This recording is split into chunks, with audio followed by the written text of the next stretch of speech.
수심 천재보, 백년 탐물 일조진.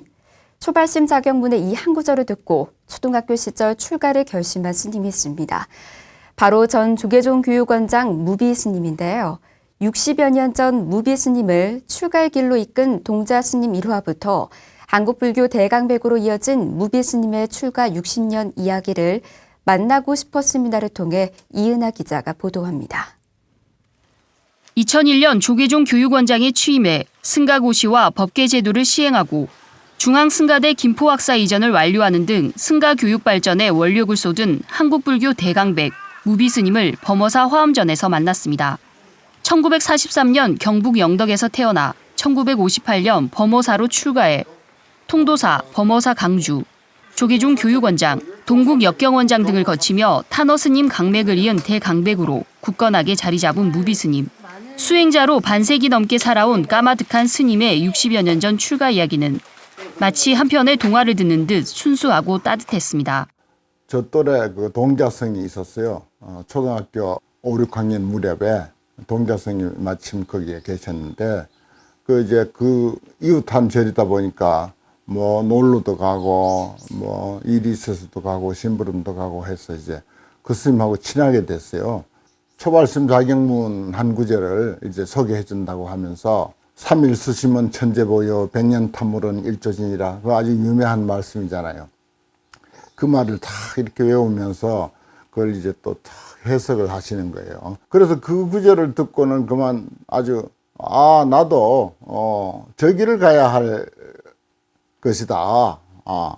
이 생각이 문득 탁 들었어요. 그래서 이제 기회만 보고 있다가 바로 뭐 초등학교 졸업하자마자 번개같이 그냥 절로 도망을 갔죠. 그래서 이제 그분이 나중에 알고 보니까 지관스님 동생이었어. 출가 동기가 됐던 경전구절은 출가자로 삶의 방향을 정해놓기라도 하듯 큰 영향을 줬습니다.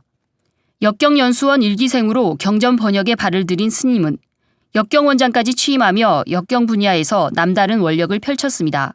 너무 한글화를 하자고 하는 그 주장이 나와서 예를 들어서 고유명사 같은 해탈월 보살 같은 것을 홀딱 벗은 달보살로 번역을 하자 이래가지고 아주 여러 해 동안 우리 연수생들에게 웃음거리가 되고 그렇습니다. 그때 뭐 비행기를 날틀이라고 이제 해서 신문에도 드러나기도 하고 한글화하는 것을 너무 그 한글에 집착을 하다 보니까 그런 그 번역도 나오게 돼 가지고 한문 용어들을 한글화하는 데 대한 그런 관심이라든지 그 열기는 뭐 대단했습니다. 성속을 막론하고.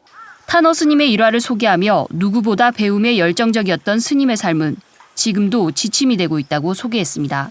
탄어 스님에게 제가 평생 잊지 못하고 저희 어떤 삶의 지침으로 삼는 것이 하나 있는데, 운호 스님께서는 능경을 가르치셨어요. 그 능경을 강의할 때마다 제일 먼저 교실에 나온 분이 우리 학인이 아니고 탄어 스님이었습니다. 탄어 스님은 유교, 불교, 도교에 대해서 달통하신 분으로 알려져 있잖아요. 그렇게 유명한 분이 운호 스님 강의하는데 제일 먼저 나와서 제일 앞자리에 앉아서 노트고 책이고 완벽하게 준비해서 앉아 계십니다. 천하의 스님 같은 분이 뭘 더 배울 게 있다고 제일 먼저 앞자리에 나와서 그렇게 강의를 듣고 계십니까? 그랬더니 화를 펄럭 내시면서 무슨 그런 망발을 하느냐. 불취하문이라고 했다. 어린 사람에게도 궁금한 것은 묻고 배울 것은 배워야 하는 것이 학인의 자세인데, 천하의 운호 스님 같은 분이 강의하는데 내가 거기 안 나가면은 누가 나가겠느냐. 경전 연구와 번역 열정으로 가득했던 당시와 달리 시들해진 역경원의 현재에는 안타까움이 깊었습니다. 역경원 자체가 유야무야해요. 보면은 뭐 한국불교 전서 같은 거 당연히 역경원에서 번역하고 출판해야 되는데도 불구하고 다른 연구소를 하나 차려가지고 그 연구소에서 먼저 그것을 기획해가지고 그 일을 하고 있으니 그런 무질서한 그런 상황이라.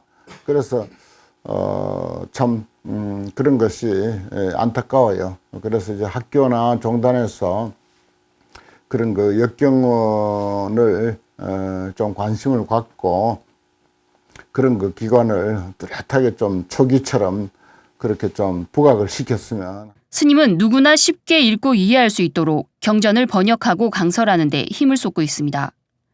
금강경, 직지, 법화경 등 각종 경전 강설에 이어 화엄경 81권 우리말 강설을 최대 불사로 꼽고 있습니다. 타너 스님의 모든 그 번역을 도와드리면서 그러면서 이제 화엄경에 대해서 바로 저는 타너 스님 화엄경의 번역은 지격입니다. 이 시대 사람들이 쉽게 이해할 수 있도록 이렇게 이제 번역하고 또 거기다 해설까지 이제 붙이게 된 거죠. 보통 80화음 하는데 거기다 보현행품까지 합하면 81권이 됩니다. 그래서 이제 42권이 출판이 됐으니까 딱 반을 넘어섰죠.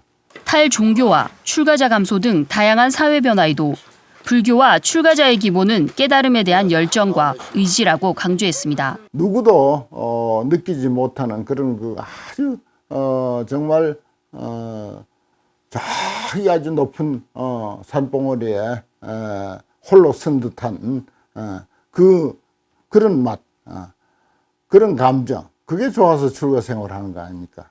출가도 결국은 숫자가 불었다 줄었다는 할 수 있을지언정 결코 이것은 없어지지는 않습니다. 소수 정의의 부대가 차라리 더 좋지 않을까요? 더 빛나죠. 과연 부처님의 가르침이 뭐기에 오늘날 저 서구 사회에서도 저렇게 열광하는가? 그만치 불교는 강점이 있고 훌륭한 가르침입니다. 우리 한국 불자들도 유치원생이 좋아하는 그런 불교에 머물지 말고 조금 눈을 높여서 갱상일청로 한층 더 올라가서 정말 불교 안에서 다이아몬드보다도 더 비싼 그런 그 가치 있는 그 인생의 보물을 좀 찾았으면 싶습니다. 그 불교 가르침, 부처님의 경전을 좀 깊이 있게 좀 공부하기를 바랍니다. 각종 사회 변화에 부딪히고 좌절하는 현대인에게 스님은 원론적일 수 있지만 핵심이라며 따끔한 경책으로 대화를 마무리했습니다. 그 인생을 살다 보면요, 어려움은 항상 있습니다.